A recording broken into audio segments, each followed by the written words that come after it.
Hello, welcome to DO Real Stories. Please subscribe my channel. What happened a year ago cannot be considered a love story. What had possessed me that night was far from that feeling. It had been an overwhelming desire, a fire that had consumed every logical thought and had forced me to act on impulse. What I am about to tell involves my stepmother and the dark desire that made us give ourselves to each other on the day of her wedding to my father. For personal reasons, I will not reveal my name or the people involved. It all started when my father, after spending 5 years single after divorcing my mother, met a woman. I was much younger than him, and although my brothers and I disagreed with it, arguing that she was probably a fortune house, my father went ahead and one day he invited us to lunch at his restaurant. My 3 older brothers had arrived a little late, so I was alone for 15 minutes when they arrived and sat in an awkward silence. I didn't dare say anything for fear that my older brother would lose his temper. He was the first to cry out loud when my father told us that he had met a woman and that he was madly in love. For my brother, the love our father spoke of was his need to not be alone, that he couldn't really be in love with a woman who was old enough to be his daughter and not his wife. But after several discussions, my brother accepted. There was no turning back. Our father was marrying a woman we didn't know, and the only thing he expected from us was support and understanding. Attending the lunch meant one thing: we were willing to accept his new love interest, and if that meant raising a white flag and surrender, we would. My father arrived shortly after with the help of a monumental woman. She was young, yes, but his look told a different story. She had given each of us a confident look, as if he were assessing which of us would be an obstacle to her relationship, and the moment her eyes landed on me, I felt a lump in my throat. She was not only beautiful but provocative. She was the kind of woman who would make you lose your mind. Would cause your whole world to collapse overnight. She was like a goddess dressed in a red dress that foreshadowed bad things. On that occasion, we showed up without knowing what would happen. Shortly after, she spoke confidently as she introduced herself, and at no time did she let go of my father. They both seemed reluctant to part, and my brothers and I noticed it in the way they looked at each other, touched each other, and smiled. Each gesture seemed to convey a resounding message. They loved each other and would do anything to be together. But when lunch was over and my father invited us for the weekend to the new house he had bought to live with her, the more I felt that something was not right. Maybe it was the way she looked at me, the shape of her provocative hips, or the youth that made me think she deserved more than a divorced man. During the months of preparations for their wedding, family gatherings became more and more frequent. My brothers were gradually distancing themselves, and my father did not seem affected. My mother, on the other hand, and insisted that we couldn't take sides, that her thing with my father was over, and that we had to get over it. After all, life had given my father a second chance to be loved in love, and we couldn't be the stone in his way. So as my siblings were fleeing the new family dynamics surrounding my father's marriage, my position as the youngest of the siblings put me in a situation with no escape. When I had free time, when I left school or on weekends, I accompanied my father as a representative of his family. His girlfriend was a focused and extremely articulate person, so it wasn't difficult to adjust to her, and I knew it had nothing to do with the fact that she would soon become my stepmother.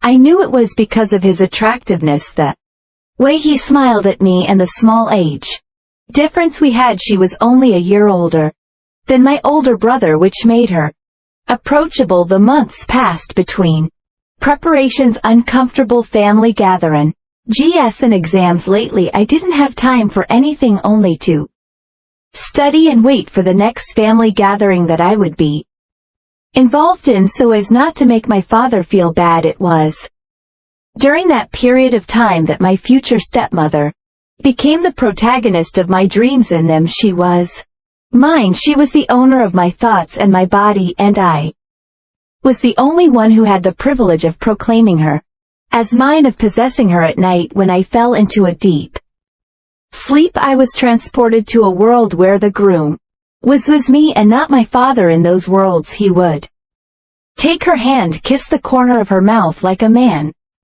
would do with his beloved, and make her laugh. In those dreams she was the center of my universe, but when I woke up the bubble burst, and the only thing that made me assimilate the magnitude of the thoughts I had been dedicating to her was the liberation I felt when desire overcame me in the mornings after seeing her, how God brought her into the world.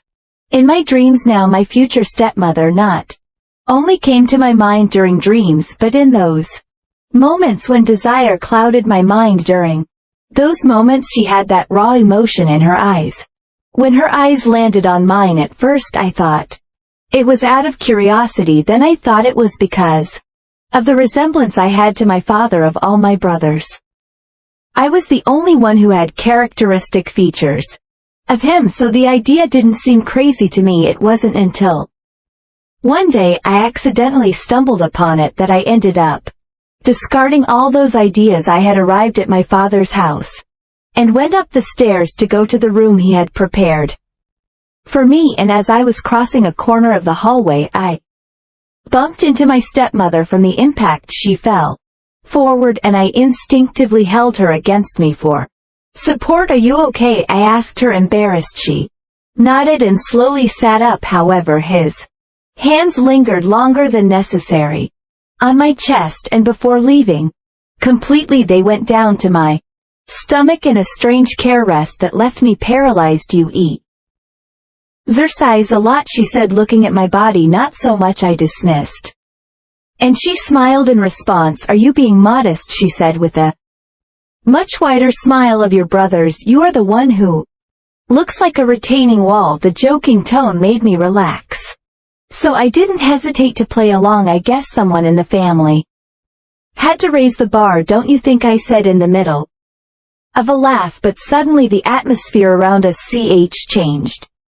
When the closeness of my future stepmother was no longer appropriate. "Yes, it's a good thing it was you," she whispered close to my face, her breath hot on my skin, causing me to shiver. After that day, things became strange between us. There was a tension in the air every time we were in the same room, and soon I began to pick up non-verbal cues from her. These signs were not typical of the relationship that united us. She didn't act like a stepmother was supposed to act, and part of her knew it had to do with her age, but then it started to become apparent that she was flirting with me. The looks, the enigmatic smiles, as if he knew something I didn't, the way he always seemed to have an excuse to spend time with me, and how those opportunities were twisted by his attempts to close the distance I was trying to maintain. I wasn't stupid. I knew what she was doing, and it was wrong. In the presence of my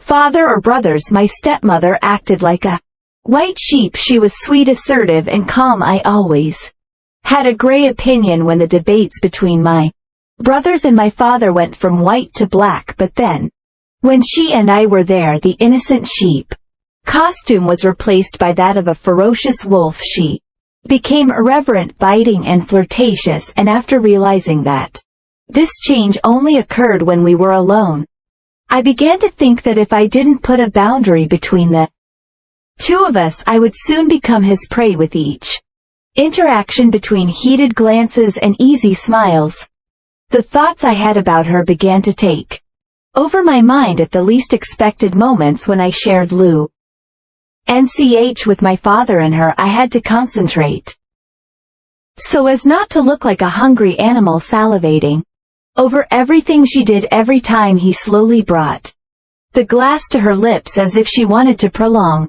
the sensation of the liquid on her lips, or the flavor that went down into her body, my mind translated it as an invitation, an opportunity to cross the line that separated us and put an end to this tension that had me on the verge of madness. I had never met a woman as provocative as her, and what bothered me was That there was no way she was mine. She would be my father's wife. She would get an important role in our lives. She would be my stepmother for an unknown amount of time, and for a moment I hated her. I hated that she was banned, that her thing with my father was a fake. With every interaction I witnessed, it was evident that my father had only noticed one thing: her appearance, the way her body seemed as designed to awaken the baser instincts of anyone with blood in their veins. And in the midst of my delusions of desire, the long-awaited day arrived. The wedding was in a luxurious hotel. My father had invited my mother out of courtesy, and my future stepmother agreed. My brothers kept complaining about the absurdity of the whole situation, but it was better not to think about it too much. After all, my mother would always be an important person in my father's life, and her marriage did not mean that I had to erase my mother's presence as if she had never existed. So during the ceremony in the hotel's small chapel, we all gathered around the wooden altar while the authorized person carried out the civil marriage. At all times I kept my eyes on the ground, not wanting to see her, but the moment the jury announced that they could kiss, I made the mistake of looking. The scene made my stomach turn. It was official. The woman who had taken over my darkest fantasies had legally become my stepmother. With sadness, I accepted it. Throughout the evening I was next to my mother, and even Thaug the party was incredible. My spirits were low when the clock struck 2 in the morning. I snuck out of the lounge to smoke. The hotel had several terraces, and the one that faced the pool was right in the party room. The view was incredible, and the night breeze chased away the cloudy thoughts that didn't leave me calm. When I was going for my third cigarette, someone came onto the terrace. I figured someone else had gone out to smoke, so I didn't turn to see who it was, but to my surprise it was about her, the woman of my dreams and nightmares. All good? She asked in a whisper. The background music muffled the sound of my sigh. Yes, everything is fine, I responded without looking at her. Silence invaded us for a while, until my stepmother broke it again. I noticed you spent the whole night grieving, she said. Is there something bothering you? I shook my head, unable to open my mouth to respond to her. Won't you tell me what's going on? She insisted, but this time her voice sounded closer to mine. Right side. She had gotten closer. Everything is fine. There is nothing to say, I assured you. Say everything is fine, but you haven't looked at me all night, she said. Did you think I wouldn't notice? I can't pretend I'm fine if I can't even ask the woman I like to dance. I expressed regretfully, the impulse to throw it all away beating in my throat. Oh really? She asked with an incredulous ring to her voice. I didn't imagine you were the kind of man who stops over small things. Anything goes tonight. The point is to enjoy the party. What stopped you from asking her to dance as a boyfriend? She just got married, I said, looking into her eyes for the first time that night, and she asked irreverently. She raised an eyebrow, and the challenging look made her look incredibly attractive. Didn't you listen? I said angrily. She just got married. It is forbidden for me. My stepmother smiled flirtatiously before telling me in matters rules are meant to be broken. Maybe she likes you too, she said in a whisper as she got closer. And closer to me. In that moment I sent my sanity to a drawer in the depths of my head. I shortened the distance that separated us and verified everything I had imagined. My stepmother was an incredible kisser. It was like we were both pieces of a puzzle. Should I stop my feelings? Would I let my attraction to her lead me down a path of betrayal and guilt? The more questions I asked me, the more my stepmother's lips made me forget everything. There on that terrace, a kiss was not enough. With the rumble of music in the background, the night breeze, and latent desire, my stepmother and I immersed ourselves in dark waters from which we did not know if we could emerge. The faster and more frenetic our moment of breaking became, the more frightened I was by the idea that we would never go back to what we were at that moment, just a man and a woman who desired each other, who showed that desire can do wonderful things in the right hands, but like all good things it ends at some point, and after one last kiss we said goodbye with the promise of leaving what we had that night, a moment frozen in our memories, a memory that would only belong to the two of us. Let me know in the comments if you like my story. Don't forget to subscribe and like this video. Thank you very much, and we'll see you again soon.